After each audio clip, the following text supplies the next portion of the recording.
Olá, tá começando o 101º episódio do Área de Trabalho da Gigahertz, patrocinado nesta semana pela Vero, assinatura de cafés especiais, e pela ExpressVPN. Quem tá falando aqui é o Marcos Mendes, e assim como toda semana, a Bia Kunz e Garota Sem Fio também tá por aqui. Tudo bom, Bia? Hoje eu sou a garota sem fio e sem frio também. Tô gravando no aquecedor aqui. Acordamos com 5 graus e... Nossa! Claro que todo castigo é pouco, né? Já veio o aviso aqui que vai faltar água na minha região, então já tive que tomar banho congelante. Não, banho quente, né? Mas... é tão ruim sair da cama quentinha, assim, pra... Mas estamos aqui, que a gente não falta com os nossos ouvintes, né? Exatamente. Minha voz tá meio baleadinha, minha garganta tá estranha, mas vamos que vamos. E tem feriado ainda, né? Pois é, feriado, né? Nem lembrei desse feriado, mas tá aí. E como é que você lidou com o fato de que o ICQ vai acabar? Olha, eu lidei com o fato que eu vou ter que esquecer o meu número de ICQ, que eu memorizo há mais de 20 anos. 913-625. 7 dígitos. Eu não vou falar o meu, sabe por quê? Porque uma parte dele é a senha de desbloqueio do meu telefone. Então, é duradouro. Eu internalizei esse número, carreguei a vida inteira com ele, então vai continuar. Né? Poxa, é pra você ver como marcou, né? A gente não tinha um login tradicional, assim, como a gente conhece hoje. Você tinha um número de identificação. Era o WIN. E pra você adicionar outras pessoas, o WIN. Você perguntava pra elas qual o seu WIN. Hoje é qual o seu zap, né? Qual o seu WIN. É o fim de uma era, né? Alguém aí ainda estava usando isso aqui? Gostaria de saber. Então, tava. A gente falou sobre isso aqui da última vez aqui, faz... Aliás, eu vou usar uma coisa que a gente tem comentado no ADT para saber quando que foi a última vez que a gente falou sobre isso aqui. Mas falamos sobre ele, e ele tinha virado um mensageiro comum, concorrente justamente de WhatsApp, de Telegram e coisa assim. Sim. E eu loguei, tinha lá os meus contatos todos da época, que todo mundo escrevia o nome com caracteres estranhos. Lembra essa época bem... sei lá, bem do nascimento, assim, da internet social, né? O Y era aquele Y cortadinho, tinha muitas aspas e muitos colchetes, aquela composição meio maluca, assim. Mas ainda existia, muito... Como todo mundo desistiu do ICQ mais ou menos na mesma época, tá tudo lá meio intocado, né? Então, pra quem teve o ICQ, vale a pena tentar recuperar o login antes aí de 26 de junho, que é quando vai, pelo menos teoricamente, vai acabar de vez ou parar de funcionar, porque é uma máquina do tempo, uma pequena cápsula do tempo, assim, de como todo mundo... As descrições, os interesses e os próprios nomes, né? É bem engraçado voltar lá, tipo, entrar num quarto que você não entrava décadas. É muito curiosa essa viagem do tempo, vale a pena logar. Quem não viveu o ICQ, com certeza, que não é velho o suficiente para ter vivido o ICQ, viveu o MSN, que já acabou há muito tempo antes do ICQ, hein? Pois é, verdade. Todo mundo migrou do ICQ pro MSN, né? Foi mais ou menos o movimento. Bombou no Brasil. Nossa, foi.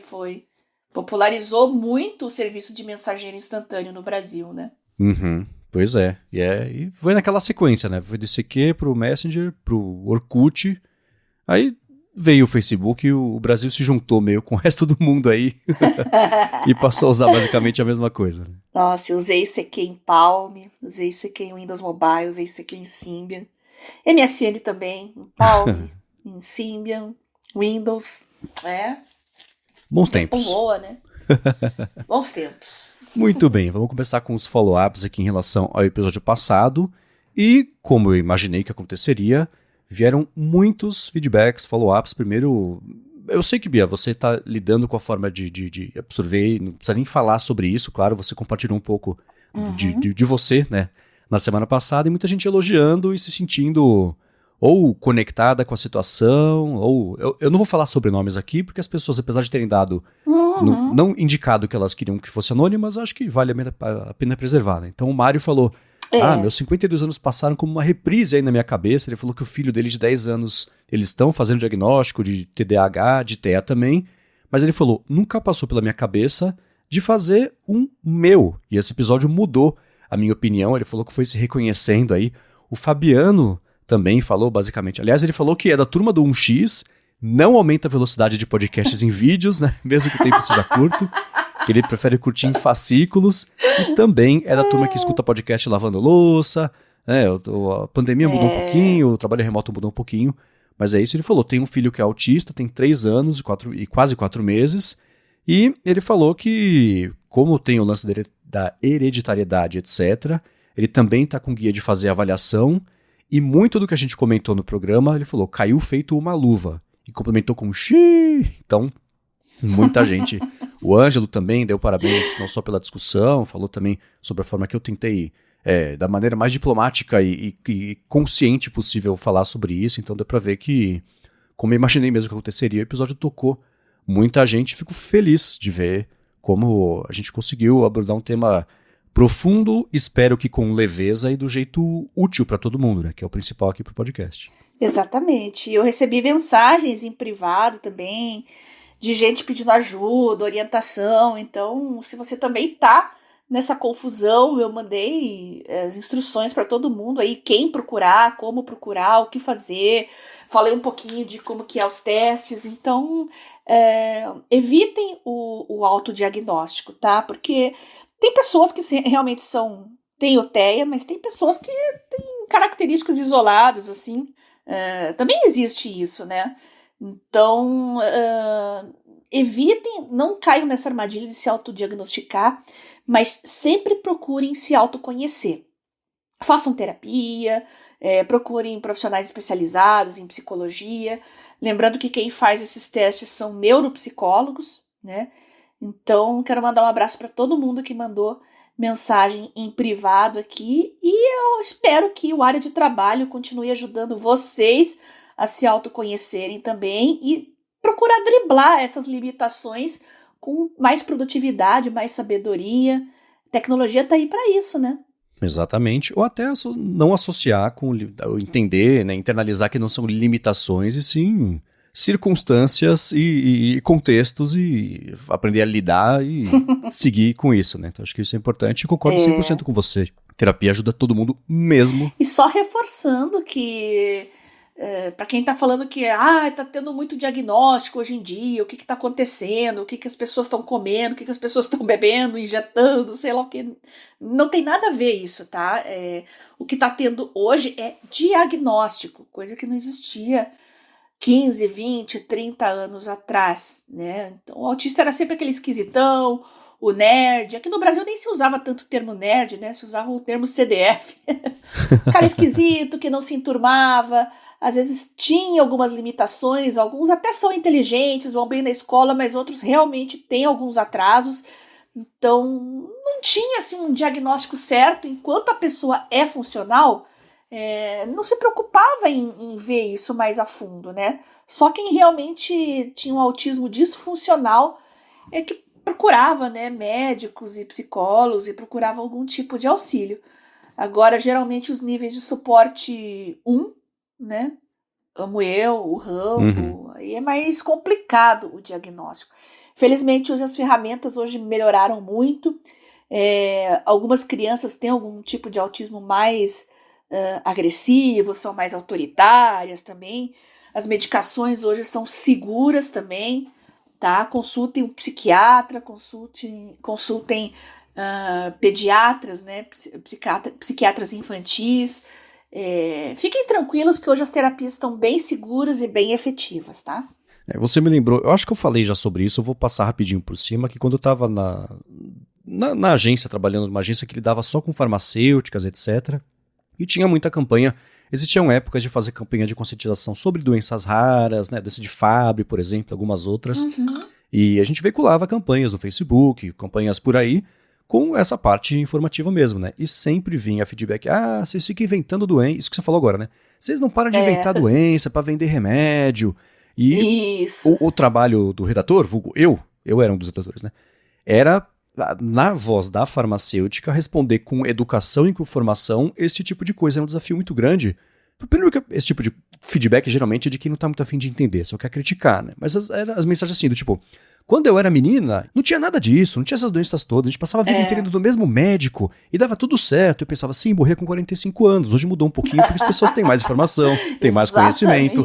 Os remédios existem para combater as doenças que não foram identificadas naquela época, mas que existiam e que hoje a gente consegue diagnosticar, né? Então eu tenho uma resistência muito grande a esse tipo de reação, né? De que está inventando diagnóstico, inventando doença, inventando... Não é, né? Essas coisas existiam e a gente sabe que elas existem hoje e consegue tratá-las. Olha que maravilha, né? Se quiser ficar preso ao passado, boa sorte, né? Antes disso, as pessoas cortavam o dedo, pronto, morria com 8 anos. Pois é. Não é mais assim, né? E que bom, né? Então vale a pena, acho que, tentar olhar por esse espectro também. Ninguém inventa doenças, e aqui a gente não está falando só de questões psiquiátricas, né? Outras questões somáticas também.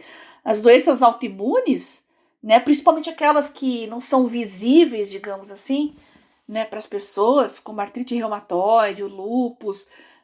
Na família da minha mãe tem muitas e muitas histórias de mulheres, sempre mulheres, que tinham alguma doença esquisita. Ah, fulana era meio entravada. Esse era o termo que usava, né?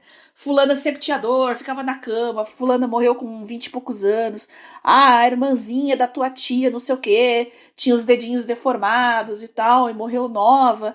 Então, não tinha muito diagnóstico, ainda mais no interiorzão do Brasil também, né? Acesso a médico era difícil, não existia SUS. Então, eram tempos mais difíceis e não tinha tanta doença porque não tinha diagnóstico, que fique bem claro. Exatamente, né? Que a gente brinca que a Apple fala que reduziu os bugs, sim, se parou de medir. Os bugs não reduziram, né? Mas tudo bem. Vamos seguir aqui com os assuntos das últimas semanas. E sobre o Strava, que eu falei, né, que vai ganhar... Eu falei não, vocês me disseram que vai ganhar modo escuro, identificação também de trapaça em tempos de corrida. O Emanuel falou, que eu dei o exemplo do Usain Bolt, né, que ele corre a 44 por hora, e como é que alguém corre aqui no parque do lado de casa a 60? E o Emanuel falou, o Usain Bolt corre 44 por hora se correr 100 metros. É que nem o relógio atômico, tem precisão de 1 segundo em 500 bilhões de anos, se operar por poucas horas por dia. E ele complementa, mais do que isso, a precisão cai. Então manda o Bolt correr 10 quilômetros ou mais, como ele falou, como o Marcos corre. O recorde de maratona é mais ou menos 21 quilômetros por hora por 2 horas. Então ele fala que então tá mais que fácil implementar esse tipo de filtro aí pro Strava. Nossa, show de bola. Legal, o Strava tá rendendo. Pelo jeito a gente tem muitos usuários aqui empolgados, né? Pois é. E o que é legal é, depois que eu passei a fazer corrida e compartilhar e etc., muita gente que sempre acompanhou os podcasts desde a época, sei lá, do Café BDI que eu fazia, depois do Loop Matinal. Aí eu baixei o Strava, instalei, etc., falei sobre isso aqui, e essas pessoas, os nomes que a gente vai reconhecendo, estavam lá, falei, olha que legal, né? As pessoas... Assim como deve ter a surpresa quando a gente fala de um hobby ou de interesse que a gente tem, que não tem nada a ver com tecnologia, você fala, as pessoas existem fora do nosso contexto aqui de podcast, a nossa bolha de interação, episódio por episódio, né? Então, a gente tem muita gente que escuta aqui o podcast que corre sim, o que é bem legal. Legal. Eu quero também voltar a testar esses apps, né? Assim que eu voltar a me exercitar, tô passando por uma transição no meu tratamento, como eu falei para vocês, né? E não tô podendo me exercitar muito a contento, mas em breve eu vou voltar. Eu tô vendo que tem uns treinos. Aliás, me passaram até umas dicas, né? Eu vou pegar o treino que o personal passar para mim e pedir pro ChatGPT montar um baseado nas minhas características. O pessoal diz que os resultados são bem engraçados. Eu tô ansiosa para ver. Testar no GPT, testar no Copilot. E tem um app chamado Fit AI. Acho que eu já mencionei ele aqui. Que é pago, muito bem pago, por sinal, por isso que eu quero começar certinho para poder desembolsar, testar e trazer uma avaliação legal para vocês. Mas é isso, AI chegando até na personalização dos treinos, hein? Claro que não é o objetivo substituir um treinador, um profissional especializado, né? Mas eu quero só ver as barbaridades que o ChatGPT vai passar para mim, né? Eu vou falar as minhas limitações, né? As minhas questões articulares aqui e tal, porque para eu fazer fisioterapia, fazer pilates, é todo um processo, né? Eu não posso não podia chegar diretamente levantando peso. Então a minha curiosidade é essa, aí a gente vai passar os resultados para vocês aqui. E é uma coisa muito louca, sei lá, o meu treinador ele fala sobre como eu contradigo tudo o que ele aprendeu na faculdade de educação física e na pós-graduação dele de recuperação, de lesões e etc. Que ele fala, cara, assim, você e alguns outros alunos meus são a comprovação de que a teoria é uma coisa e a prática é completamente diferente, porque tem muitas variáveis biológicas de cada pessoa, né? Parte de organismo, parte de metabolismo, né? Então ele me passa um treino que eu saio moído de lá. e ele fala, cara, amanhã é descanso, gelo, e dia seguinte eu acordo, beleza. Tem dia que ele passa um treino furreca, que eu fico o fim de semana inteiro que eu não consigo levantar da cama. Então é muito engraçado como a expectativa que ele tem, com a experiência até que ele tem, e são isso. E eu acho que a IA vai ajudar muito nisso, né? Imagino, por exemplo, mesmo um diagnóstico simples de biometria que faça no relógio, parte de frequência cardíaca e tem, sei lá, nível de estresse, não sei se isso estaria associado, mas a direção é mais ou menos essa, né? E você poder, com essa análise de dados e a IA que mastigue todos os métodos, de todos os treinos, de todos os tipos diferentes, cruzar essas informações, te entregar um treino que de verdade pode ser feito para você. E eu imagino, por exemplo, o aplicativo que depois você possa usar a câmera para ela poder saber se o seu tornozelo está mexendo menos, o direito está mexendo mais do que o esquerdo, se devia estar conseguindo agachar mais, etc. Fazer todo esse treinamento junto, isso, claro, com acompanhamento de uma pessoa profissional, ou talvez até sem, dependendo de como isso evoluir, eu acho que tem um poder enorme aí que a IA vai sim destravar e, enfim, é claro que mexe com as pessoas de verdade, tem que ser testado e aprovado, etc, etc. Mas o potencial disso eu acho gigantesco. Legal. E passem dicas pra gente. O que vocês estão usando aí de apps de treino, de dieta, de estilo de vida? Tô sempre disposta. Eu gosto muito do MyFitnessPal. A assinatura dele é um pouquinho cara, acho que é 30 e poucos por mês, mas estou decidida a voltar a assinar, porque eu gosto muito dele. Eu sou cíclica, né? Eu entro em fases que eu começo a sentir dor e volto a tomar corticoide, eu paro tudo. Aí eu quero voltar, fico empolgada de novo. Então, preciso fazer uma transição de tratamento aqui mais séria para poder me dedicar melhor. Mas o que vocês puderem passar para mim, tô aceitando. Boa, e seguindo aqui com os follow-ups, teve aquela dúvida que você ajudou a responder na semana passada que o Rambo tinha sobre lugar para ler publicação científica, né? E o Emanuel, que mandou o feedback passado, ele complementou falando que já é, de certa forma, parte de estudos, como você falou que tem que ser, Bia. Se você paga para publicar, o artigo vira de acesso livre. Já se você não paga para publicar, então só tem acesso quem assina a revista, por exemplo. E ele comentou que as taxas de publicação podem ser na casa aí de dezenas de milhares de dólares. Ele mandou aqui pra gente, por exemplo, o link da revista Nature, e tem aqui, né, que o preço são $12.300, aí tem o preço em euro, tem o preço em libra também, então já de certa forma é isso. E quando não se tem acesso institucional, uma opção é procurar pelo título do trabalho, que é uma coisa que eu costumo fazer também, né. Ele falou que muitas vezes ele está disponível como pré-print lá no Archive, em sites de grupo de pesquisa, ou também no ResearchGate, que ele falou que é tipo o Facebook de pesquisadores. Isso. E deu a dica aqui, eu vou dar também com a ressalva.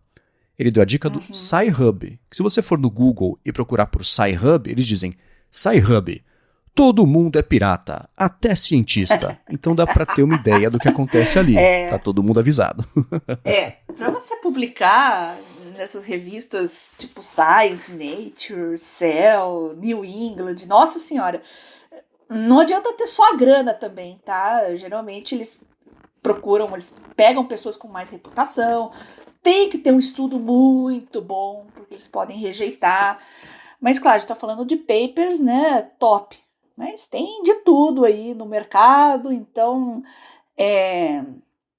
inclusive mal intencionados também, né? A gente viu muito isso na época da pandemia, papers inventados, olha que loucura, né? Então, é por isso que o meu trabalho aí, daqui para diante, com TCC e pós-graduação, é justamente sobre essa parte de comunicação científica e medicina baseada em evidências para o pessoal da área de comunicação, que a coisa tá muito feia, viu? Eu já vi jornalista da Globo News e tal, falando, um estudo sobre o café, estudo sobre o ovo. Aí lá vai a Bia caçar o estudo e tal, e é um estudo bem lento, mas com bastante mídia, bastante publicidade por trás, né? Mais grana no marketing do que no estudo em si, né? E repercutem, porque chega pro release, o profissional de comunicação não tem conhecimento suficiente para avaliar a robustez de um estudo desses, né? Então, ele vai geralmente na reputação da agência de publicidade que faz aquela divulgação, né? Mas, isso precisa melhorar muito, porque nossa comunicação científica realmente tá de mal a pior. Agora, Bia, a gente recebeu do Rambo, do Rony Peterson e do Rubens Padovese, então pessoas com R no nome ficaram muito interessadas por um produto chamado Daylight Computer. Mas antes de falar sobre isso, já que você falou sobre estudos sobre café, eu vou tirar um minuto do episódio para agradecer a Vero, assinatura de cafés especiais, que está patrocinando está patrocinando o Área de Trabalho e segue oferecendo ou um desconto ou uma série de presentes se você for em Vero com 2 Os, veroo.café/adtrabalho para assinar ou o plano anual ou o plano mensal. A assinatura é o seguinte: a Vero procura por pequenos produtores de cafés especiais por todo o Brasil e manda esses cafés uma vez por mês para quem assina lá, sempre junto com uma surpresinha gostosa. Foi um tijolinho de doce de leite nesse mês, que acabou em 3 dias aqui em casa, mas já teve polvilho, teve mini pão de queijo, teve cookie também aí recentemente, e eles mandam sempre o café e a surpresinha com um encarte sobre qual que é o café, né, de qual que é a região, a pontuação, as notas que você vai procurar ali quando você for tomar, etc. Você aprende a sentir mais ali os gostos do mesmo café, né, que é uma coisa muito diferente. E o que é legal é que eles mandam esse café sempre torrado no dia. Então, independente se você pediu ele só o grão torrado, que é como eu recebo, ou ele em pó, ou então em cápsula, eles acabaram de torrar, então você recebe no máximo ele torrado há alguns dias e isso mantém, não é que muda, isso mantém o gosto original do café, o que é bem diferente daquele café moído, torrado, vai saber quanto tempo que está lá envelhecendo na prateleira do mercado, né? Exato, vira outra bebida, é muito gostoso. E se você for em vero.café/adtrabalho e assinar o plano anual, você vai receber de presente uma prensa francesa, que é um jeito muito gostoso de fazer café, porque como não tem o filtro lá de papel, os óleos diferentes ali do café não ficam no filtro, isso passa para o café. Ele fica basicamente, não é mais forte, mas ele fica com o gosto um pouco mais potencializado ali, os efeitos dele mais potencializados em relação ao café passado e outros métodos. Você recebe também um guia de preparo, recebe um moedor manual, então você pode passar a pedir o café em grãos e moer na hora, que é outra coisa que faz muita diferença no gosto do café, e recebe de presente também 100 gramas de grãos surpresa para você usar o seu moedor. Já se você assinar o plano mensal, você ganha R$20 de desconto no primeiro mês aí da sua assinatura. Faz mais de 3 anos que eu assino a Vero, sou super satisfeito. Um monte de gente que me conhece passou a assinar também, inclusive eles chegaram a gente aqui da Gigahertz, porque a gente comentou no ADT e eles vieram falar com a gente que o pessoal tinha gostado, etc. Eles estão bem felizes também com a satisfação de vocês que já assinaram por conta dos patrocínios. Então vai lá em vero.café/adtrabalho, tem link na descrição, ou usa o cupom ADTrabalho na hora de fazer o checkout e ganha esse monte de presente que eles estão dando para quem escuta aqui o podcast. Muito obrigado a Vero pelo patrocínio de mais esse episódio do Área de Trabalho e pelo apoio a toda a Gigahertz. E hoje eu vou dar uma dica para quem gosta de café coado. Eu sei que muita gente gosta de café, mas não é chegado nessas técnicas sofisticadas de preparo, que é lá usar o seu bom filtro de sempre, passar o seu cafezinho. E tem muita gente que gosta de café, mas as demais pessoas da família não. Então vocês podem peça para fracionar ou então fazer pacotinhos de 250 gramas. Porque quando você abre o pacote, vai entrar em contato com o ar, vai oxidar, vai envelhecer do mesmo jeito. Então como só você toma, é melhor que seja uma quantidade reduzida, né, para esse café não ficar velho e não oxidar. Então eu costumo fazer isso, tá? Eu compro em pacotinhos de 250 gramas, tá? Essa é a dica de hoje. Obrigado ao pessoal da Vero por patrocinar o Área de Trabalho. Excelente dica, muito obrigado. E vamos lá, o Rambo, o Rony e o Rubens mandaram pra gente a dica do Daylight Computer, que é basicamente o primeiro tablet com e-ink e textura de papel ali no display, que tem uma taxa de atualização de 60 frames por segundo. Ele é 60 Hz ali, o que é bem bacana, né? Porque a gente... até 60 a gente consegue perceber bem ali a diferença de quando você tem uma taxa menor de 30 frames por segundo, coisa assim, né? Então fica toda a parte de interação com o conteúdo, seja um zoom, seja um scroll, seja está assistindo alguma coisa, fica muito mais fluido. Assistindo alguma coisa, não sei porque, enfim, né? É uma tela de e-ink, mas ainda assim a promessa é 60 frames por segundo. Eles têm, eu entrei no site, eu não conhecia esse tablet, Eu entrei no site, a primeira impressão que eu tive dele, o blá que eles dão do motivo pelo qual eles existem, é aquele que me dá um pouco de preguiça. A gente se recusa a aceitar um futuro em que os nossos aparelhos sejam exaustivos, viciantes, fiquem distraindo a gente. Então tá aqui o Daylight, computador mais saudável e mais amigável aos humanos. Eu olho isso... Tá. Tirando essa parte, o hardware mesmo, a promessa, me pareceu muito interessante e promissor. Eu vou dar aqui uma passada geral no que ele tem para a gente poder falar a respeito dele, né? Ele tem esse display de ink, textura de papel com 60 frames por segundo. Ele pode ser usado tanto para leitura, normal, né? Quanto para anotações também. Tem até uma caneta ali que você usa e usando a textura de papel deve ficar gostoso ali de você escrever, né? A sensação mesmo de escrita. E também conectividade Bluetooth ali com tecladinho para você poder digitar. Eles falam que diferente de telas convencionais, a tela fica ainda mais visível quando está sob a luz do sol, sem a necessidade de ter backlight, mas o backlight é opcional.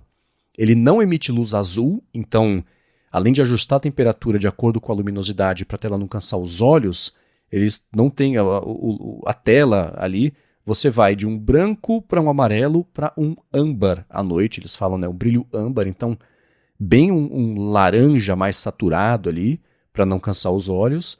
É uma tela de 10 polegadas e meia, com 8 GB de RAM, 128 GB de espaço, uma bateria enorme de 8.000 mAh, e ele roda uma versão do Android 13 chamada Sol OS.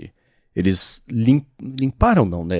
Mas é tipo isso, limparam ali o Android para deixar a experiência mais adaptada para uma tela de ink, para esse propósito de consumo e geração de escrita, e desenho, mas vocês entenderam basicamente. E ele roda, se roda aplicativo de Android, se roda no Android, roda aqui na gente. Eles dão exemplo de você rodar desde um Pocket Casts até Spotify, né, isso com audiobooks também lá pelo Audible, tem toda a parte de leitura com o Pocket, tem, sei lá, Evernote, tem o Substack também, então eles dão ChatGPT, então eles dão ali um pouco mais de ênfase nesses apps de produtividade, apesar de dizerem que ela é compatível com todos os apps de Android. O preço é o seguinte, $730, então não é barato, nesse primeiro momento, a Founders Edition, que eles falaram assim, vem com tudo, mas não falaram o que é o tudo. Pelo que eu consegui entender, vem ele próprio, né, que é o Daylight Computer, que é o tablet, vem junto um teclado super bonitinho, uma caneta também, uma capa que parece ser um tecido grosso, bonito assim, e parece que vem um standzinho também para você usar ele já completo ali no modo computador. E aí, Bia, deu vontade? Caro, mas bem recheado, bastante acessórios, interessante. Nome bem marqueteiro, né? Founders Edition. É um apelo, né? Eles gostam de apelar nesse sentido. Olha, estão surgindo tantos dispositivos e um melhor que o outro que eu fico espantada, assim, como que as marcas grandes ainda não embarcaram nessa. Porque se estão surgindo tantas alternativas, está tendo demanda, o pessoal está procurando. E eu vejo muito pessoal da academia, universidade, eu tô falando assim, né? Pessoal da área de letras, pessoal da área de literatura, escritores e jornalistas, assim. Eu vejo um interesse muito grande por esse tipo de dispositivo. Não vi nenhum deles, pelo menos os que eu conheço, né? Usando ainda. Mas eles sempre perguntam, quando eu converso, assim, e tal. Mas e aí, tem no Brasil, tal? Pois não tem. E agora eles têm essa taxação de importados, né? É o tipo de dispositivo que não deveria ser taxado, mas é uma loteria, não dá para saber, né? Vai da boa vontade do fiscal que pegar na alfândega. Então, sei lá, parece que tá tendo um grande interesse, mas o negócio ainda não tá decolando, porque acho que falta uma marca grande por trás para dar aquele empurrão. Despertar os olhos do grande público para esse tipo de dispositivo, que eu tenho certeza que estudantes e universitários, muita gente vai adorar, vai fazer uma diferença enorme no dia a dia. E, nossa, eu ainda não escolhi o meu, tem vários assim que eu adorei. Mas tá na minha wishlist. Com certeza eu terei um, não sei quando ainda. Uma coisa que eu achei interessante que eu notei é que eles não falam assim, na maior parte da comunicação, eu estou caçando aqui, não achei no site deles a palavra tablet. Eles falam sobre computador. A empresa é a Daylight Computer Company, o produto é o DC, das iniciais dele, então DC1. Eles dizem que é mesmo aqui um computador desinventado. Eles estão falando aqui, tem toda a parte de comunicação que eu acho que é meio exagerada, mas ainda assim é um novo tipo de computador feito para você ter foco e pensando no seu bem-estar e etc. Aqui no site, eu falei sobre vídeo, né? Tem uma animação de uma planta sendo desenhada, ela gira, ela é construída e volta. Então talvez tenha um aspecto aí de consumo, enfim, pelo menos de exibição de vídeo. E eu tô com você, eu gosto muito de ver esse monte de opção aparecendo aí. Eu não sei até onde isso é nicho, até onde seja um tamanho suficiente de público para que as empresas grandes resolvam fazer uma coisa parecida, né? Não consigo imaginar, nesse momento pelo menos, a Apple lançando um iPad Ink que faça tudo isso. Porque se cada vez que ela lança um iPad tem a discussão sobre mas para que lançar mais um? Ninguém usa, ninguém compra, não dá para lançar uma coisa mais de nicho ainda, aí eu concordo que talvez por uma operação desse tamanho não justifique, mas o fato de que não param de aparecer empresas lançando coisas assim, eu acho muito bacana. Vamos ver daqui a 2, daqui a 5 anos, né? Agora tá aparecendo um monte. Vamos ver no Battle Royale aí, de todo mundo disputando o mesmo bolso do mesmo público, quais vão seguir sobrevivendo daqui a um tempo, mas o fato de não parar de aparecer produtos assim, especialmente de e-ink, né? A gente já falou, por exemplo, de telas de e-ink coloridas, né? Que é outra coisa também que é super bacana e promissora, se hoje não é uma coisa resolvida, existe uma evolução aí nesse ponto. Agora essa tela de e-ink aí com 60 frames por segundo, que é uma coisa que até os celulares e tablets mais básicos hoje não tem, com as telas tradicionais, né? Então isso é bem interessante. E agora que você falou disso, eu tô pensando que muita gente me procura também, que estudam por EAD, e sempre pergunta, me indica um tablet bom para estudar, assistir minhas aulas e tal. E realmente, tem gente que usaria esse dispositivo para ver vídeo, sim, mas no formato de videoconferência, com tela dividida, então você está assistindo a aula e fazendo anotações. É uma coisa interessante para a gente começar a prestar atenção, ver se esses dispositivos dão conta disso, porque seria bem legal. Seria mesmo. Então, se você, nesse momento, mora fora e tiver a oportunidade de testar, comenta com a gente, que a gente é sempre bem curioso em relação a esses dispositivos e vamos seguir torcendo para que isso passe a chegar por aqui por preços não tão absurdos como a gente já viu que tem um outro que está chegando, apesar de que a culpa não é da empresa, sim, da nossa tributação, mas isso fica para um outro episódio, né? Agora, mais ou menos nessa veia, Bia, a Fernanda Gulo comprou uma coisa chamada Rocketbook, que eu não sei se a gente já falou sobre isso e eu esqueci, ou se é novidade aqui no área de trabalho. Mas o que esse Rocketbook faz é o seguinte, eles prometem que substituem aí até 100 ou mais cadernos de papel, porque se você usar uma caneta Pilot Frixion, free com X, F-R-I-X-I-O-N, você escreve ali na superfície desse Rocketbook, e depois com um paninho molhado, você passa por cima e apaga, como se fosse uma lousa portátil para você escrever com a caneta, né? E ele tem um QR Code em cada uma das 2 páginas, basicamente, que ele tem ali, e você pode fotografar e mandar isso para diversos aplicativos, salvar as anotações em nuvens aí que vão do Google Drive, para Evernote, Dropbox, OneDrive, OneNote, enfim. Não tem Samsung Notes, Bia, lamento informar, mas ainda assim, eu vou deixar o link na descrição aqui desse Rocketbook e é claro que eu quero saber o que você achou dessa ideia que, spoiler, eu achei bem interessante. Então, ele não é novo. Eu tive o primeiro, eu tinha esquecido, apagado completamente da minha mente até aparecer essa discussão lá no grupo, né, do Produtividade Móvel ou no Mundo Sem Fio, nem me lembro. Então eu tive preciso achar ele aqui. Na época não tinha todos esses serviços para compartilhar, era só Evernote, Dropbox, tipo uns 3 ou 4 no máximo, né? Evernote com certeza, que foi o motivo de eu testar. A caneta, ela funciona, o nome dela é Friction, porque ela é apagável a partir de fricção. Então você tem que ou esfregar ali um paninho, uma esponjinha, porque é o calor que ela não remove a tinta, né? Ela é uma tinta termossensível, ela fica invisível com o calor. Então o que o pessoal do Rocketbook sugeria era, atenção, colocar o caderno no micro-ondas por alguns segundos que sumia tudo.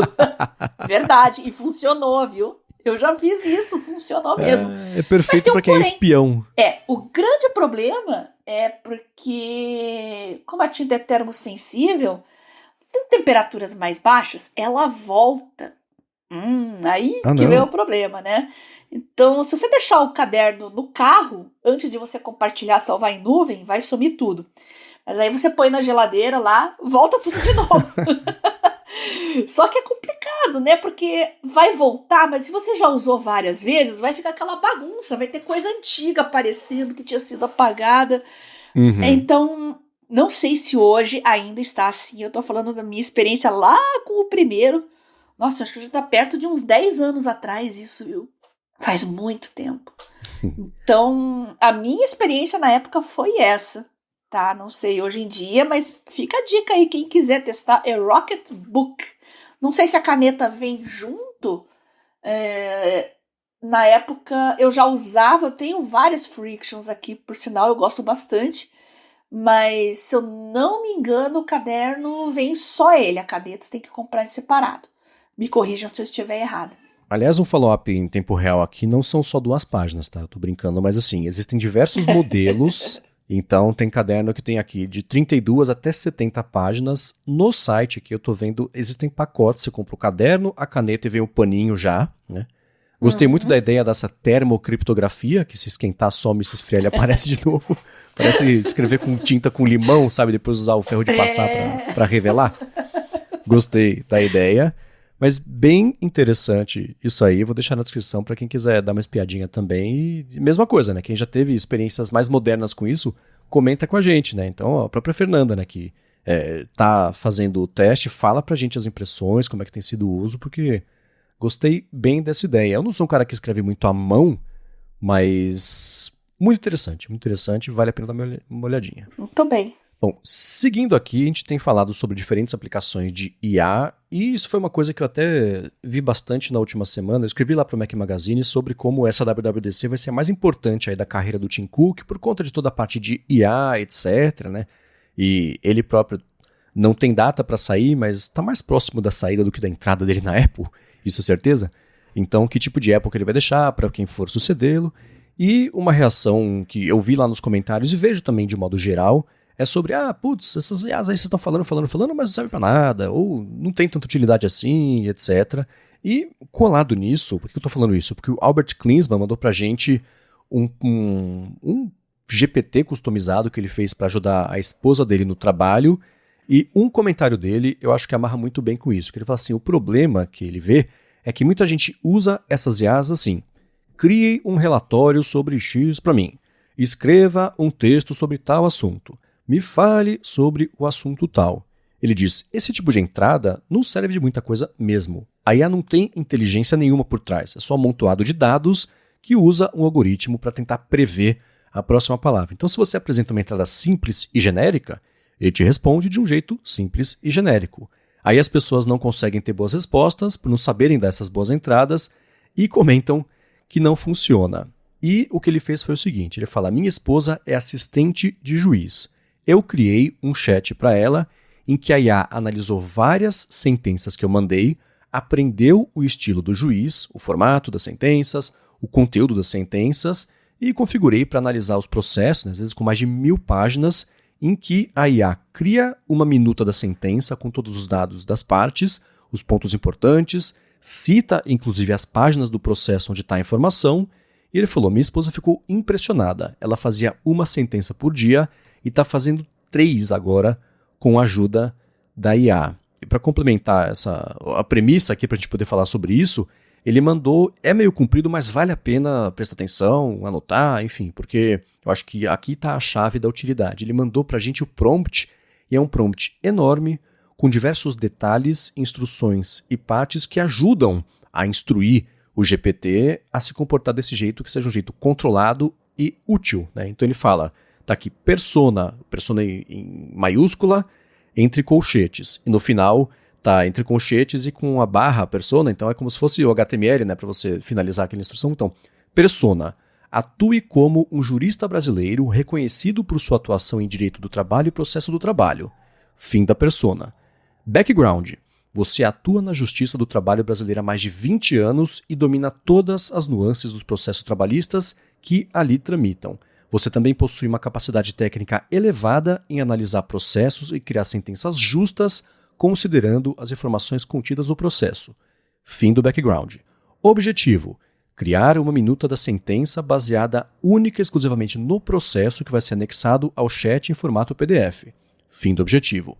Contexto: as minutas geradas por você vão servir como base para a criação de uma sentença do processo correspondente. Ele segue, finaliza o contexto. Passos: explique o passo a passo usado na criação da minuta. Formato: tem que ser em texto corrido, podendo ter formatação, como subtítulo, etc. Vai ser copiado, colado em editor de texto. Limitação: isso é importante. Tudo o que você gerar tem que ter somente a base de conhecimento como fonte de informação. Não use informações achadas na internet. Ele falou que essa estrutura que ele usa é válida até em papers científicos aí da área e que funciona muito bem criando um prompt dessa forma. Nesse caso, a IA não dá a sentença, nem poderia, óbvio, né? Mas dá a minuta com todos os tópicos, informações importantes, com as páginas e tudo mais, facilitando a vida do humano que está lá operando aquele processo e entregando mais rapidamente. Bem interessante, né?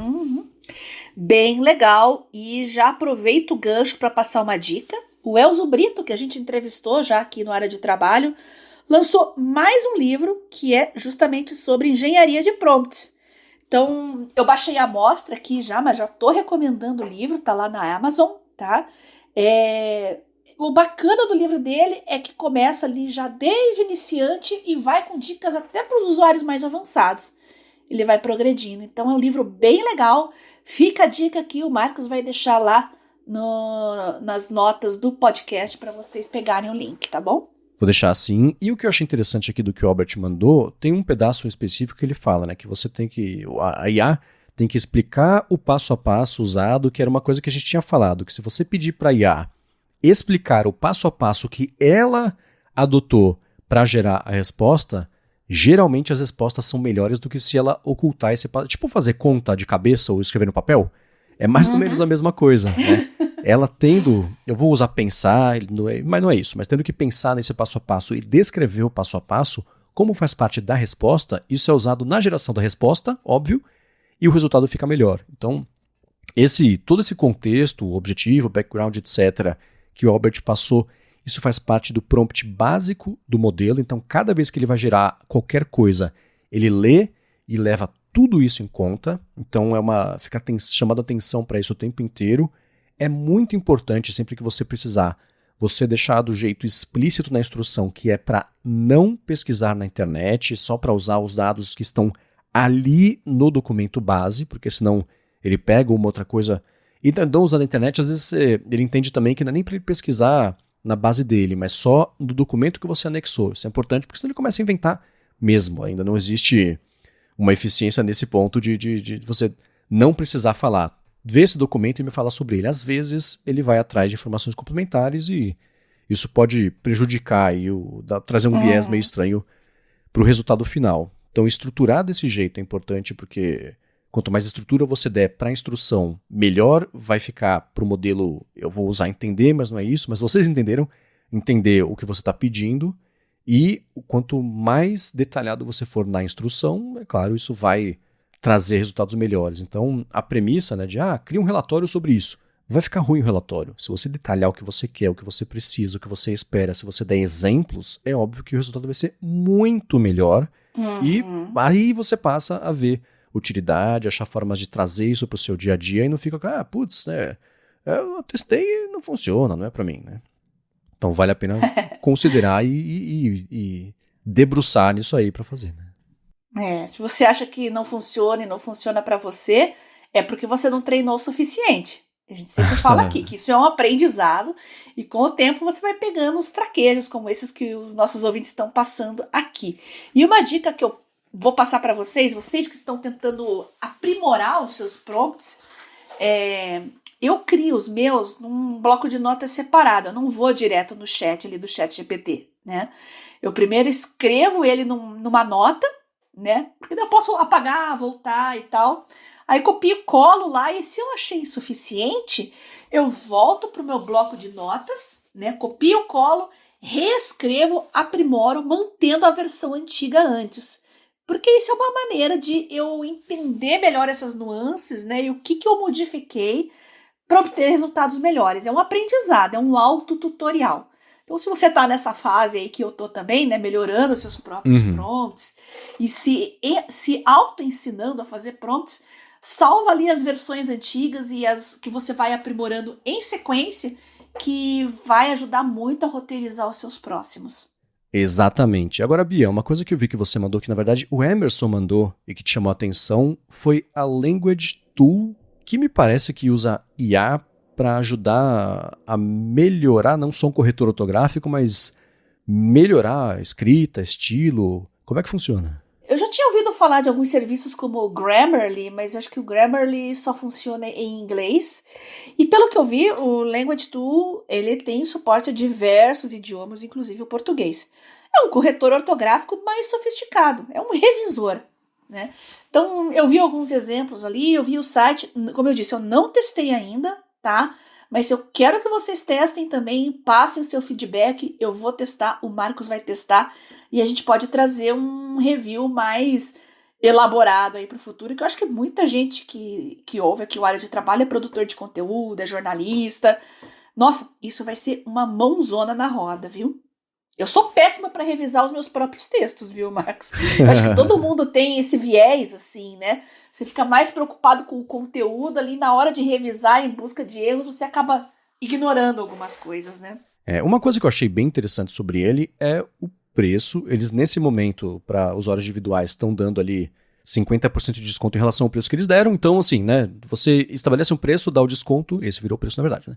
Mas você vai desde um plano de 2 anos, que sai $2,50 por mês, então ao final de 2 anos aí sai $60, ou então se você quiser assinar só o plano mensal avulso, aí são $12,45, acaba saindo um pouco mais caro, mas o que você falou é muito importante, suporte a multi-idiomas, e ele analisa toda a parte de gramática e pontuação, dá dica de estilo também, próprio vocabulário, parte semântica, formatação, tipografia, ortografia.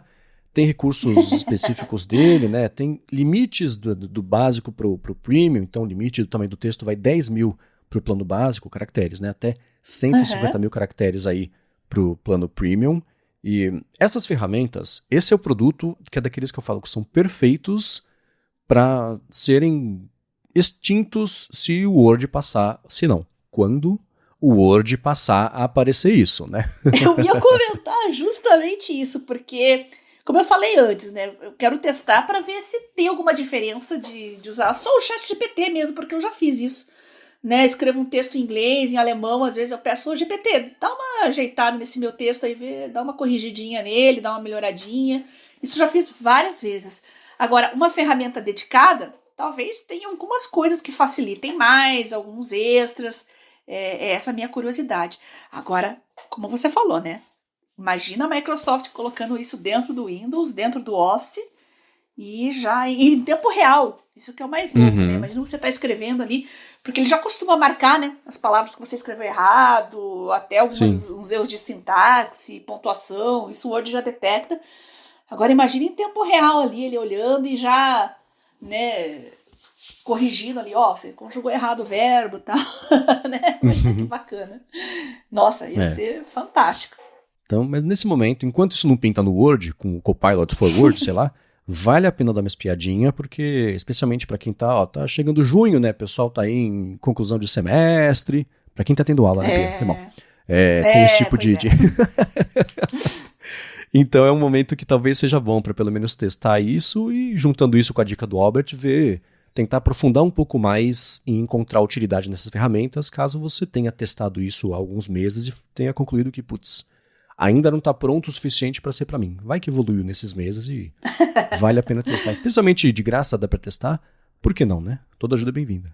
Tá aqui na minha listinha já e eu tô ansiosa para testar tudo, porque vou usar bastante, com certeza. Boa, e para finalizar o papo de IA e seguindo ainda sobre a Microsoft, ela tá com na última marcha ali, segue acelerando, né? A gente falou sobre o evento... Aliás, Bia, sobre esse evento que ela lançou, até o Copilot mais PC, etc. Como a gente tinha comentado há algum tempo, tava na hora de você, na verdade, esperar para comprar um computador. Acho que agora tá começando a aparecer as opções aí de para onde você pode ir. Você viu esses Copilots, PCs com Copilot? Vi. E aí? Mas eu tô até um pouco meio assustada, né, com o tal do recall. A gente não tem ainda muita informação além daquilo que foi apresentado, né? Já tem um pessoal um pouco assustado com a questão da privacidade, mas me lembrou um pouco, sabe o quê? O Time Machine da Apple, né? Porque ele faz aqueles backups incrementais, assim, e tem aquele carrosselzinho. É tão legal você andando no carrosselzinho ali, buscando pelo histórico, pela timeline ali, os seus backups, né? Será que a Microsoft vai fazer igual? Eu fiquei curiosa, fiquei pensando muito nisso, né? Mas eu espero que tenha uma maneira de desativar quem não quiser usar isso, ao invés de ficar ali em segundo plano, né? E eu quero ver como é que vai ser os termos de uso disso. É a minha curiosidade por enquanto, né? Agora, a utilidade, você está lá usando o banco, lá, colocando suas senhas e tal, e ele lá, printando tudo, como se não houvesse amanhã. Já pensou? Isso esse recall, para quem não viu, ele basicamente grava a sua tela 100% do tempo e indexa isso para ficar fácil de usar uma busca e recuperar qual que foi aquele site que você viu aquela foto há 10 dias na hora do almoço, que tinha uma foto de uma coisa bonita, sabe? Você pode ser bem genérico assim, ele vai lá e vai caçar isso. Pontos importantes que a Bia trouxe, né? Ele virá ligado por padrão no Windows 11 nesses computadores feitos como o seu Copilot mais PC, são laptops que vão demorar para chegar aqui, né? Mas a gente sabe, que todos os fabricantes estão fazendo com processadores ARM, que tem unidade neural de processamento separada do processador mesmo para poder ajudar a rodar a IA, etc. E tudo isso vai vir ligado por padrão, você pode desligar se você quiser. Eu acho que são das últimas 3 semanas, tudo que passar no computador ele vai indexar ali para você poder caçar. E a Microsoft falou, nesse momento, vai gravar tudo. E tudo é tudo. Então, senha, etc. Isso vai entrar aqui no Bololô. Você pode definir programas que fiquem invisíveis a esse recurso, ou imagino que sites também que fiquem invisíveis a esse recurso, mas por padrão. Eu acho estranho vir ligado por padrão, mas por padrão vai vir ligado. O pessoal de segurança que está dizendo que está preocupado com motivo, né? Porque eu imagino o seguinte, ataques do tipo SolarWinds, que são direcionados a pessoas específicas porque se sabe que essas pessoas têm acesso a coisas que muito mais importantes. Então, se essas pessoas, na Microsoft, por exemplo, será que elas vão poder usar isso ligado? Se a Microsoft não deixar usar o recurso que ela está fazendo, é uma bandeira vermelha grande aí, mas claro que a gente está caçando aqui contradições para justificar o problema, né? Não o caminho contrário.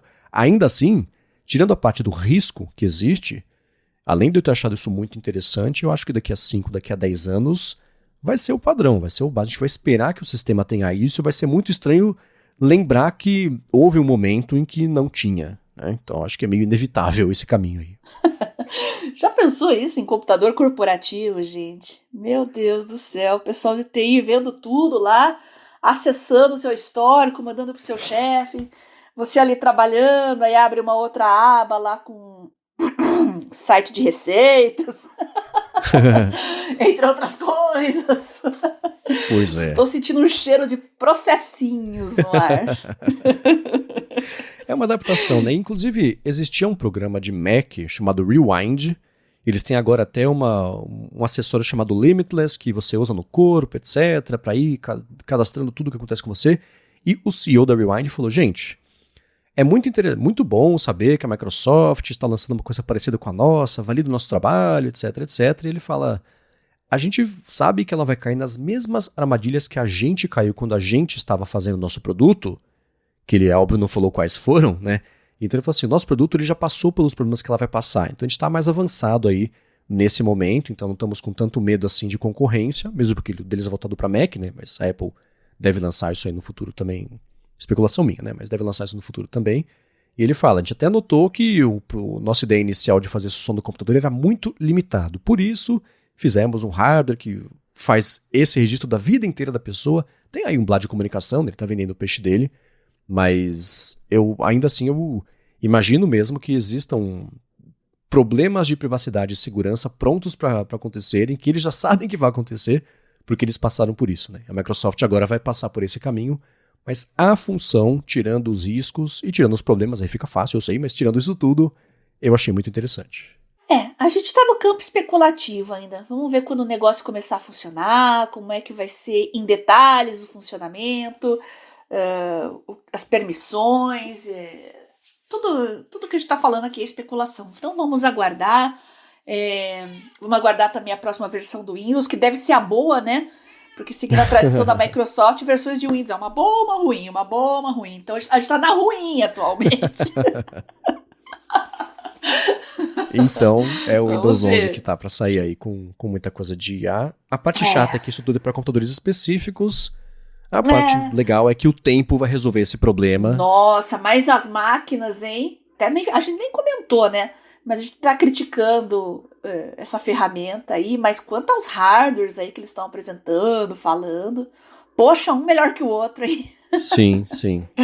Deu pra ver que ela tomou muito cuidado pra fazer as parcerias com todo mundo do mercado pra lançar esse tipo de computador e conseguiu manter isso meio que em segredo, o que foi interessante também, né? Pois é. Então, investimento grande aí. Bom, e o que eu ia trazer, na verdade, da Microsoft de IA, que antes disso tudo, que eles estão acelerando, etc., que saiu tanto o Copilot como um bot de Telegram, quanto também, se eu nem sabia, a Bia falou 30 segundos antes de começar a gravar aqui, eu fui atrás, que o Microsoft Launcher para Android também vai contar com o Copilot, né? Olha só, a Microsoft tirando para todos os lados e não tá deixando o mobile de lado, isso que é bacana, né?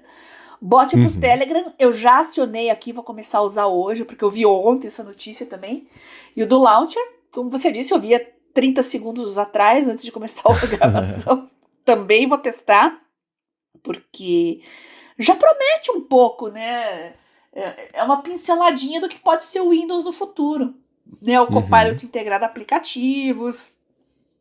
Será que de repente eu posso perguntar assim, e aí, Copilot, quanto tempo eu usei aplicativo tal na semana passada? Será que vai ter esses tipos de coisa? Eu tô curiosa, né, sobre o sistema operacional ali, até que ponto ele vai poder intervir, o que ele vai poder fazer, porque um launcher é nada mais, nada menos que uma skin, né, mas uma skin vitaminada, digamos assim, né, sempre dá alguns extras ali na maneira como você interage com os aplicativos, então, bem interessante, depende das permissões do Android também, né, até onde um launcher pode ir, mas eu vou testar e vou contar para vocês mais tarde. Boa. E o Launcher ele pode usar como um cavalo de Troia da Microsoft para virar o ponto de partida para interagir com o Copilot, né? Exato. Então, é um jeito que eu achei bem interessante e inteligente que eles fizeram de lançar o Copilot para Android, mas ao mesmo tempo fazer a adoção do Launcher subir, porque isso acaba sendo interessante para a Microsoft. Vai ter link sobre tudo isso na descrição, como sempre, para quem interagir, mande pra gente o bot do Telegram, né, com todas as possibilidades de você usar ele ou em conversa você direto com o bot, né, com o Copilot, ou então trazer isso para conversas de grupo, para ele passar a interagir com todo mundo e eles dão exemplos, você pode pedir dica de filme, dica de música, até ajudar planejamento de viagem, por exemplo, já fica um pouco mais avançado, fica um pouco mais interessante, informação sobre exercícios, né, ou IA de exercício que a gente estava falando agora, aí tem dica de jogo, conversar sobre esporte, sei lá, essas coisas, então é uma aplicação interessante para essa tecnologia que deu para ver que eles estão apostando tudo na marca Copilot em diversos desmembramentos do que ela significa dependendo de cada contexto, que eu acho que é o jeito perfeito de comunicar a IA, ao contrário do Google, né, que a cada 3 dias lança um produto novo com um nome novo que é metade do que já tinha, só que não aquela confusão toda que a gente sabe que o Google faz, né? Não, e gerando memes novos, né? O que aconteceu essa semana aí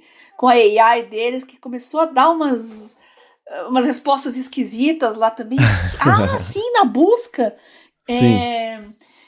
Falando que você pode comer pedras, quantas pedras por dia. Nossa, umas loucuras lá. Eu falei, não é possível. O que tá acontecendo com o Google? Tudo que eles têm lançado em AI vira meme, é impressionante.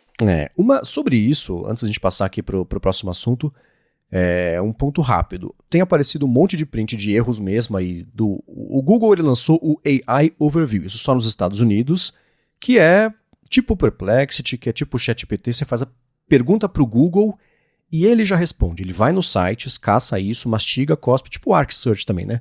Cospe o resultado para você, e aí, se você quiser, você vai no site, pobre coitado lá que ficou sem o page view, porque o Google resumiu para você, né?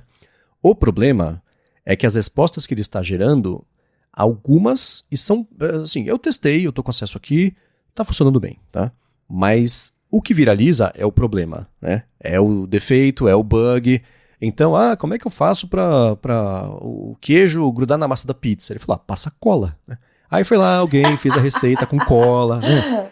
Quantas pedras eu tenho que comer por dia? 3 pedrinhas tá bom, já tem minerais suficiente aí do que você precisa pro seu corpo. Tem respostas assim.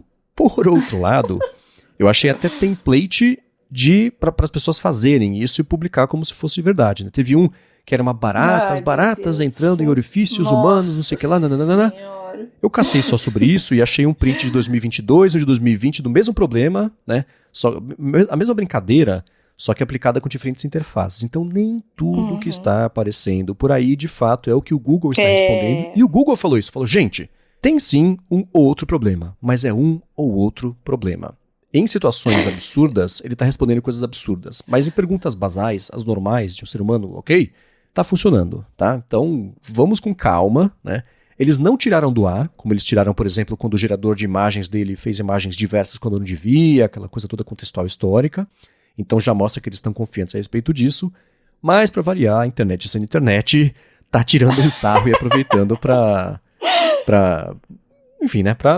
Tem gente que, como diz lá o filme do Batman, só quer ver o circo pegar fogo, né? Mas cuidado com isso, tá? Tem problema, mas não é tão grande, tão pervasivo assim no recurso inteiro como tá parecendo. Traduzindo o aviso do Google, parem de me zoar. Se bobear, é até o Nadella que tá lá fazendo os memes. Voltando às origens de marketing de guerrilha. Muito bem, agora a gente vai falar o seguinte, a Bia tinha prometido que a gente ia trazer daqui a alguns episódios, chegou a gente voltar a discussão, atualizar, na verdade, a discussão sobre trabalho remoto, né, como é que isso está aí no cenário de metade já quase, tá quase Natal, hein, Bia? Metade aí de 2024, então a gente vai falar sobre isso, vou trazer alguns dados aqui que a gente levantou, mas antes eu vou agradecer a ExpressVPN que está mais uma vez patrocinando a área de trabalho, e segue oferecendo até 4 meses de graça para você usar em expressvpn.com/adtrabalho. Se você tem que trabalhar na rua e depende de Wi-Fi de shopping, de aeroporto, de hotel, de avião, do centro de conferência, do restaurante da esquina, geralmente o Wi-Fi está de graça porque os seus dados são o preço da conexão, não dá para saber nem a parte de segurança, como é que foi configurado, está direito ou não, e com a ExpressVPN você protege os seus dados independente do que acontece com a conexão. Então, nem quem oferece a conexão, nem ela própria, a ExpressVPN, sabe quais são os sites, servidores, não registram os servidores, por quanto tempo, aplicativos, conteúdos que você assiste, porque passa a ser tudo criptografado. E na parte de streaming, se você se conectar, por exemplo, passar pela sua conexão, rotear pela ExpressVPN pelos Estados Unidos, se você abrir o Max, ele vai falar, escuta, você está viajando, né? Os conteúdos são diferentes, você está nos Estados Unidos, ó aqui os Estados Unidos. E isso é bom, porque você passa a ter acesso a muito mais conteúdos, ou pelo menos conteúdos diferentes em relação ao catálogo aqui no Brasil. O contrário também, né? Quer ver uma coisa que só tem no Brasil? Tá viajando, roteia a conexão pelo Brasil e você passa a assistir. Isso vale para um monte de streamings, para YouTube também, streaming de música também, tem direitos diferentes aí em países diferentes. E eles investem muito em estabilidade, em velocidade. Você não passa por uma penalização da sua conexão, porque você está roteando aí para passar primeiro pelo Japão, para depois ir pelo servidor. Então, eles investem muito para você não perder em velocidade, né? E uma coisa bacana é a seguinte, se você for em expressvpn.com/adtrabalho, você vai ter primeiro um mês de graça para experimentar, ver como é fácil configurar, colocar no seu telefone, no tablet, na TV, dependendo do modelo, na Apple TV, que é como eu estou usando todo dia, no roteador da sua casa, para aí todo mundo de cara já ter a conexão mais protegida ou passar a ter acesso aí a coisas do exterior. E aí depois desse um mês, para assinar o plano anual, você recebe 3 meses de brinde ao final dos 12, então somando tudo são 4 meses de graça, pagando por 12 em expressvpn.com/adtrabalho, link na descrição. Muito obrigado ExpressVPN pelo patrocínio de mais esse episódio do podcast e pelo apoio a toda a Gigahertz. Lembrando que VPN no seu roteador vai proteger a sua família também na sua casa. Aqueles seus pais, né, idosos que clicam onde não deve, crianças que podem acessar conteúdo inadequado. Então, é proteção para sua família e até a qualidade dos anúncios, vejam só vocês, melhora com VPN. Aquelas lojas golpistas que aparecem a rodo aí na internet somem quando você acessa a partir de um outro país. Então, muito mais segurança, muito mais praticidade, conforto. Aproveitem essa oportunidade que a ExpressVPN está dando aos nossos ouvintes e assinem o plano anual. Muito obrigado ao pessoal da ExpressVPN por patrocinar o Área de Trabalho. Muito obrigado, link na descrição. E vamos lá, né? O bom de a gente falar sobre um assunto a cada X meses, ou a cada X episódios, a cada X tempo, é que pintam informações novas a respeito dele, e isso ajuda a guiar a discussão, a gente sempre o contexto, um retrato mais próximo possível do presente a respeito do que está acontecendo, e é isso que vai acontecer agora com o trabalho remoto. Especialmente de todo o lance da pandemia, e o pós-pandemia até agora, deu tempo de passar a medir o impacto, e eu vou chamar de impacto que já traz uma conotação ruim, que nem sempre é assim, mas ainda assim, o impacto do trabalho remoto, tanto no mercado quanto em evolução de carreira mesmo, né? Eu acho que a Bia até pensou da gente voltar a falar sobre isso justamente porque a gente consegue atualizar um pouco o contexto, né, que está envolvendo o trabalho remoto. É mais ou menos por aí? Tá tendo muita discussão, né? Depois que a gente voltou da pandemia, já havia adeptos do trabalho remoto, mas acho que a pandemia escancarou, né, que isso é uma modalidade perfeitamente possível, né? Ainda mais num país como o Brasil, né, que tem problemas sérios de infraestrutura, mobilidade, trânsito. Então, a discussão está em voga, a questão é adaptar a legislação, e aí que o bicho está pegando, aí que o pessoal está discutindo.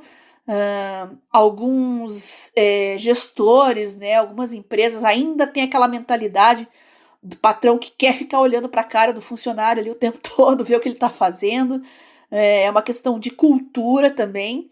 Mas o que eu coloco para vocês aqui, será que os ganhos, né, se tiver uma facilidade aí em termos trabalhistas, vantagens tanto para o funcionário quanto para o empregador, será que essa cultura é passível de mudar, Marcos? Ou será que sempre vai ter o cara que quer ficar com o nariz em cima do funcionário ali vendo o que ele está fazendo? Eu acho que sempre vai existir. É muito de perfil. Eu acho que, primeiro, o perfil do negócio.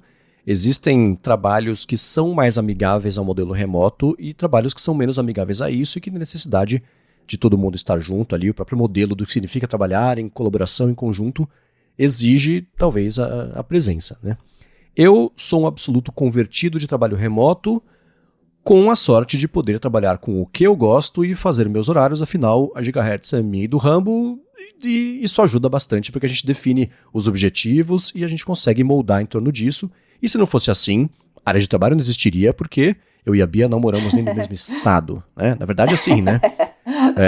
A gente tem, na Gigahertz, tem 2 paranaenses, né?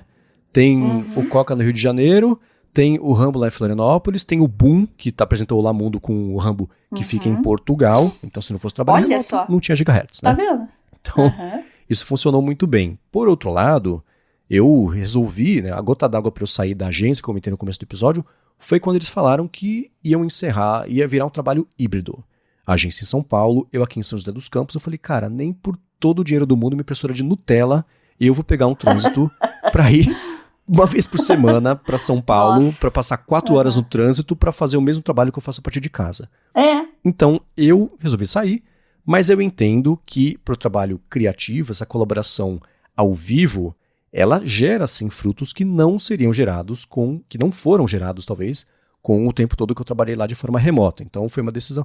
A gente está certa em fazer o que ela quer, e eu, do meu ponto de vista, estou certo em ir atrás do que eu prefiro também para minha vida. Dito isso, eu vejo, e eu tô vendo, por exemplo, né, eu edito para a Alura o Dev Sem Fronteiras, que é um podcast bem interessante, em que o Fabrício Carraro entrevista pessoas em vários países do mundo que trabalham com desenvolvimento, e todo mundo que eu vejo ali trabalha ou de forma remota, ou pelo menos de forma híbrida. Não tem, pelo menos em episódios mais recentes, né, e eu passei a editar faz, sei lá, mais ou menos um ano, não me lembro de pessoas que falam assim, não, a gente é obrigado a estar aqui no escritório todos os dias, mas teve um episódio que saiu hoje, né, nessa quarta-feira, 29 de maio, de uma pessoa que trabalha na DeepMind do Google, e durante a pandemia ele pôde vir aqui para o Brasil Na verdade, ele trabalhava para o YouTube nessa época, mas ele pôde vir para o Brasil, trabalhar a partir daqui para Londres, e chegou o momento que eles falaram, gente, acabou, agora é todo mundo aqui na cidade para fazer o trabalho híbrido.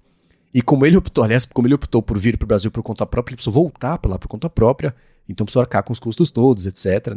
Nesse momento, o Google não foi tão paizão ou mãezona aí, como geralmente é esse tipo de coisa.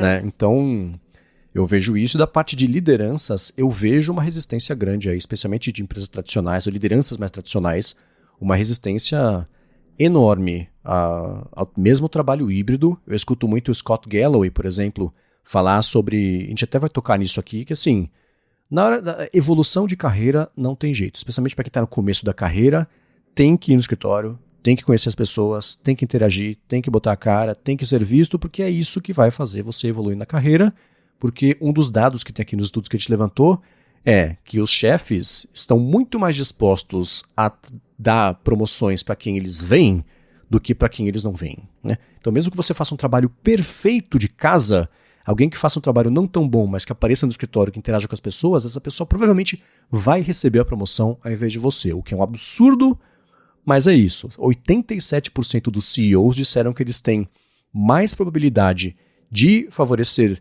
tarefas, dar aumentos ou promoções para quem trabalha no escritório do que remotamente. Isso é estudo da KPMG. Então, é um cenário estranho, para dizer o mínimo, né? É o quem não é visto não é lembrado, possivelmente. Mas o que está acontecendo, enquanto aqui a gente tem essa barreira, fora do Brasil isso já está muito mais consolidado. Diversos países têm uma cultura tranquila com relação a trabalho remoto, principalmente para quem é de TI, desenvolvedores, designers, etc. Né? Tanto que eu conheço um monte de gente aqui no Brasil que são funcionários de empresas no exterior. E a famigerada fuga de cérebros, que todo mundo tem tanto medo, acaba soando mais tentadora para esse pessoal, porque eles falam, bom, eu tô aqui no Brasil, eu tô com a minha família, mas já tô até considerando mudar de país. Né? Já que eu posso trabalhar de qualquer lugar, eu posso trabalhar para uma empresa norte-americana morando na Bélgica, por exemplo. Né? Então, muita gente que tem esse sonho de morar em outro país, de repente ter uma qualidade de vida, uma vida mais calma, criar os filhos longe dessa loucura brasileira aqui. Então, isso acaba fomentando mais ainda as pessoas a pensarem, cogitarem seriamente essa mudança. Né? E já tem muita gente que veio para Curitiba por esse motivo também. A sede da empresa é São Paulo, Belo Horizonte, Rio, e o pessoal vem muito para cá, Santa Catarina, Paraná, muitas vezes para o interior também, para um lugar calmo. E agora que eu vou trabalhar e ter meu sítio ao mesmo tempo, criar minhas galinhas e trabalhar com TI. Só tem que ver se tem internet, né? Quando você for fazer esse plano aí, tem que analisar tudo muito bem, porque seu ganha-pão vai ser totalmente dependente de uma boa conexão de internet, ou pelo menos ser viável colocar uma Starlink da vida lá, né? Então tem que analisar todas essas variáveis, mas eu acho legal essa mobilidade dentro do Brasil, né? Muita gente querendo voltar para o interior, sair dessa loucura das grandes cidades. O maior exemplo é o próprio Marcos, né? Que não volta para São Paulo para trabalhar lá nem arrastado, né? É assim, são contextos, né? Se eu puder, eu prefiro não ter que voltar ao escritório, etc. Mas se eu precisar, é a vida, né? Espero não precisar. Escolhas. Quando tiver escolhas, né? E eu vou deixar aqui, do lado das pessoas que trabalham, né, no remoto, eu vou deixar um estudo aqui da Buffer, que é em relação ao levantamento feito em 2023, e saiu o resultado agora em 2024, que é sobre os benefícios percebidos, etc. E assim, eles entrevistaram 3 mil pessoas e falaram o seguinte, dessa galera, 98% que trabalha de forma remota recomenda o trabalho remoto como um método de trabalho. Por quê? Os principais benefícios notados pelas pessoas. O que é mais citado é a flexibilidade em como gastar o tempo. Então, eu tenho X coisas para fazer hoje ao longo do dia. O método tradicional presencial é o quê? Eu pego 8 horas do meu dia e faço essas coisas. Gasto 2 para ir, 2 para voltar, mas a gente fala já. E na hora que sobrar, eu faço o resto das minhas coisas. Para o trabalho remoto, eu tenho hoje que resolver isso aqui até tal hora. Como eu vou fazer isso? Eu monto o quebra-cabeça da forma que eu quiser. Né? A ordem dos fatores não altera o produto. Eu prefiro muito mais, né? Outra coisa que eles falam bastante, né? É flexibilidade para morar onde preferir e não perde tempo indo e voltando para o trabalho, o que eu vejo como, de longe, o maior benefício. Totalmente. Eu trabalhei com um ilustrador talentosíssimo que foi quem fez as capas aqui da Gigahertz, que a gente trabalhava no Brooklyn, numa agência lá em São Paulo, bem na Berrini, e ele morava em Santo André. Ele perdia 2, 3 horas, não sei, 2 para ir, 2 para voltar. Cara, são 4 horas, né, por dia fazendo isso. São o quê? 80 horas por semana. 80 horas por semana, não, desculpa, por mês, né? O que você faz com 80 horas por mês e você multiplica isso por 12 depois, são 960 horas no ano que você desperdiçou estressado no trânsito. Ou ouvindo podcasts, né? Pode ser também. Então, o que você faz com 960 horas? Você aprende... Nossa, você faz uma pós, né? Então, eu acho que o tempo que você não perde no trânsito é o principal benefício de ganho de qualidade de vida. Você ganha vida, literalmente você ganha vida não perdendo esse tempo. E pra mim isso é de longe aí o principal benefício. Uhum. Eu lembro do tempo que eu tava em São Caetano também. E eu ia lá pra Berrini também, né? Não dava pra fazer remoto porque eu gravava um programa de TV. Então eu tinha que estar lá. Mas, nossa, só de lembrar o tempo que era, ou de carro no trânsito, ou de metrô. Depois, quando veio o metrô, melhorou muito, né? Inauguraram o Tamanduateí, ele já faz bastante tempo isso. Mas ainda assim, gente, é um bom tempo perdido, e metrô cheio, e é aquela loucura. Curitiba, felizmente, tem um bom transporte público. Hoje eu tô me dando ao luxo de não ter carro, porque aqui andar de ônibus, Uber, ou mesmo a pé, que eu faço isso muito, é bem mais tranquilo. Então não cogito sair de Curitiba por esse motivo, tanto que já peguei diversos trabalhos remotos fora daqui, porque eu realmente não tenho a menor intenção de mudar de cidade, porque o ganho, para mim, pelo menos, de qualidade de vida, na idade que eu tô, na posição que eu tô, situação que eu tô, não é mais uma coisa negociável. E o Marcos pensa igual a mim nesse ponto. Acho que vocês também, que têm família, têm filhos, dependendo da idade dos filhos, tem certas coisas que não são mais negociáveis, né? E o tempo no trânsito, nossa, com certeza é uma dessas coisas. Eu fiz uma conta aqui. Se você precisa de 2 horas para ir para o trabalho, ou seja, 2 para voltar também, no final de um ano são 40 dias que você fica em deslocamento. Considerando que você tem que trabalhar um ano para ganhar 30 dias de férias, o que você faria com 40 dias a mais na sua vida por ano? Meu Deus!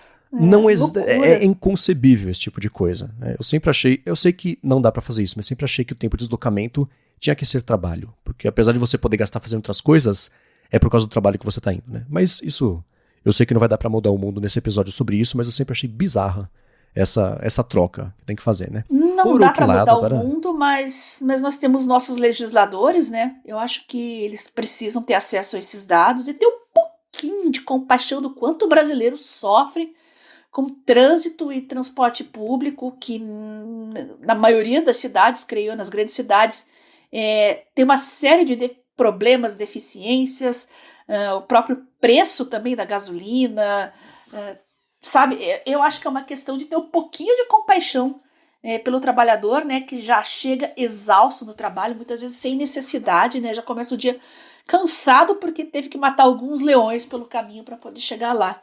Então, é um ato de compaixão, começar a pensar melhor em flexibilidades trabalhistas. Sim. E sobre produtividade mesmo, eu cacei alguns estudos, eu achei... esses estudos me pareceram meio incompletos, porque a definição do que é produtividade, tudo bem que é uma coisa meio subjetiva, mas ainda assim, no próprio estudo é uma coisa meio nebulosa. Tem estudo que mede produtividade com velocidade de digitação, que é um absurdo. Tem estudo que mede produtividade como tempo usando o mouse e o teclado, o que também não faz o menor sentido, né? Porque você foi trabalho, passar o dia inteiro no YouTube, foi produtivo? Não, né? Mas ainda assim, tem o que eu vou deixar aqui na descrição, falou que as pessoas se sentem mais produtivas quando estão trabalhando, mas a medida que eles estiveram lá, que é meio nebulosa, mostrou que as pessoas são 18% menos produtivas. Isso é um estudo do National Bureau of Economic Research, lá dos Estados Unidos. E um outro estudo deles mostrou também, né, concluiu com o que eles usaram lá de métrica, que o trabalho de remoto está associado a 10% em queda de produtividade em comparação com o trabalho presencial 100%. A contramão disso é o seguinte, né, que 36% das pessoas remotas dizem acreditar que estão sendo mais produtivas, mas 28% acham que é mais difícil ser produtivo trabalhando remotamente. Então, tem dados para todo mundo. Se você tem uma opinião, tem um dado para você comprovar sua opinião e que, no fim das contas, uma coisa meio que anula a outra, né? O que é meio absurdo. Mesmo a gente estando aí, basicamente, 4 anos convivendo desse jeito mais frequente e, enfim, né? Mais proeminente aí de trabalho remoto. Você trouxe um fato importante aí, né? Trabalhar em casa também é muito mais fácil para procrastinar, né? E dependendo do seu ambiente, né? Eu tenho toda a tranquilidade ao longo do dia que eu fico sozinha no meu escritório, né? Exceto pelo Tocha que fica arranhando ali a porta, querendo entrar, é a única distração que eu tenho aqui. Mas meu dia é realmente muito tranquilo e nos dias que eu não estou sozinha, são justamente os dias que eu me organizo para fazer outras coisas que eu sei que interrupções não vão fazer muita diferença. Mas tem gente que não consegue se organizar, não é disciplinado, funciona na base da pressão, né? Então talvez não seja a melhor opção. Mas se você é assim, eu sugiro que você mude, porque é muito ruim ser uma pessoa assim, imagino eu. Tem um dos estudos mostrou que 22% das pessoas que trabalham remotamente têm problemas com a ideia ou se sentem mal por passar tempo demais em casa e que 23% das pessoas têm algum problema de solidão aí associado a esse fato de não sair muito de casa. A solução, teoricamente, é fácil. Vai para um café, vai para uma praça, vai para o shopping, usa ExpressVPN. Mas ainda assim, existe essa questão. E só para fechar a parte de que há dados sobre tudo, um estudo de Stanford concluiu que o trabalho remoto ou presencial não tem impacto nenhum em produtividade, mas melhora as chances de você recrutar e contratar pessoas melhores. Eu vou associar isso com um outro estudo que concluiu, eu tô falando estudo, vai ter tudo na descrição, tá? Os estudos bonitinhos aqui, que 76% das pessoas que estão procurando por empregos estão priorizando os empregos que dão a chance, a oportunidade de ter trabalho remoto. Eu imagino que híbrido entra aqui na conta também. Então ao flexibilizar, você potencializa a chance de contratar talentos que talvez não iriam para sua empresa se precisasse trabalhar só presencial, né? E eu vejo no Twitter, né, tem aqueles perfis que anunciam vagas em TI. Sempre que aparece ali presencial, o híbrido é aquela chuva de comentários. Ah, não quero, não vou. Então é uma coisa que está bem forte e o pessoal está bem consciente. Eu acho que por ser uma categoria que está acima da média da população de remuneração e tal, o pessoal tem mais poder de barganha, né? Às vezes faltam profissionais qualificados para determinadas linguagens, determinadas atribuições. Então, o pessoal consegue se dar o luxo, principalmente quem é sênior, né? Se dá o luxo de escolher melhor essas vagas e, às vezes, as empresas têm que flexibilizar, senão elas ficam sem ninguém. Acho legal ver as pessoas, assim, confrontando isso e as empresas tendo que se virar e começar a mudar a sua cultura. Eu não sei, eu acho que bater em trabalho híbrido, dependendo da flexibilidade, é claro, né? Remoto, 1 dia por semana... Não sei, mas ainda assim, eu ia tentar exagerar uma situação, não consegui fazer isso a tempo. Mas sendo híbrido mesmo, flexível, etc., eu acho que faz parte do time que está do nosso lado, de que gosta do trabalho remoto, né? Porque faz sentido, eu penso da parte de administração e até eu entendo e concordo que a presença te gera ideias e trocas que não acontecem mesmo no trabalho remoto. Isso é 100% verdade, inevitável, porque essas coisas acontecem. Não é aquela assim, criatividade acontece nos corredores do lado do bebedouro. Não é isso. Mas tem um pouquinho disso também, né? Mas eu acho que hoje em dia uma empresa que quiser obrigar trabalho 100% presencial, que vai encontrar sim uma certa resistência. Mas, por outro lado, eu também imagino que isso vai aumentar em quantidade conforme o tempo for passando e for se distanciando aí de todo o impacto da pandemia, né? E com relação a EAD, né, nas universidades, também tem toda essa discussão, né? EAD cresceu muito no Brasil nos últimos anos, mas nessa semana teve uma movimentação do governo aí no sentido de proibir cursos de licenciatura EAD. O que é uma questão um pouco paradoxal, né? Eu não sabia que existiam cursos, né, superiores de licenciaturas totalmente EAD, né? Como é que a pessoa vai ter vivência de sala de aula? Será que não tem no estágio, aula prática? Eu realmente desconheço, né? Mas me preocupa também o fato que muitas pessoas moram no interior. A faculdade, a universidade mais próxima às vezes está a 200, 300 quilômetros, é inviável frequentar um campus todos os dias, né? E essas pessoas vão ficar sem oportunidade de estudar. Então eu estou me perguntando aqui, né? Será que essa baixa qualidade alegada nesses cursos é culpa do EAD? Ou será que a metodologia não está muito bem adequada? Os materiais têm baixa qualidade, as plataformas são ruins, as aulas são insuficientes, se as próprias instituições aí não estão mais preocupadas em servir como caça-níqueis do que colocar a qualidade da educação em primeiro lugar. Então eu acho que tem uma discussão mais profunda nisso tudo, e os 2 cents da Bia aqui é que eu acho muito injusto você simplesmente proibir e deixar a gente sem ter... gente que sequer tem a oportunidade de estudar porque não vai conseguir encaixar isso na sua vida. Complicado, né? Acho que você levantou um ponto importante, que é a adaptação, não sei se é do currículo, mas do método de ensino para o formato, né? É a mesma coisa, eu acho que eu trouxe isso rapidinho aqui, que a gente no Hipsters Fora de Controle entrevistou, vai ao ar ainda, o Jerome Pesante, que era engenheiro, o chefe principal de IA da Meta, e saiu para criar uma escola de IA, né, com tutores de IA, etc.